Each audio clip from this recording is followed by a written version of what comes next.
Now that the Supreme Court has agreed to let California's Proposition 12 stand, when will it take effect for pork, and what could the future hold for the industry? Well, a California Superior Court judge in December extended a delay in enforcing the law depending on the outcome of the Supreme Court decision.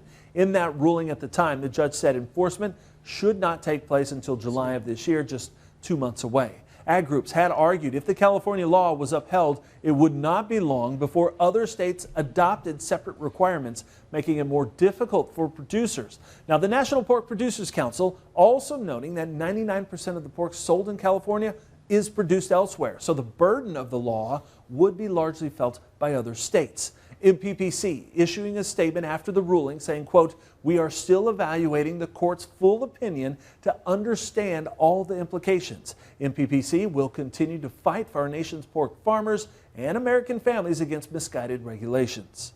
Eldon McPhee is an attorney and represents many of the major livestock groups in Iowa, including pork producers. Now, he says some producers, if required to change their operations, may simply decide to quit, while others will do it for a price, adding, ultimately, the Supreme Court put the burden back on Congress. Not a surprise, but the court, in one of its sections of its decision that 3 justices joined in on, said that, hey, this isn't anything the court should be doing. We shouldn't be the ones, getting into all this.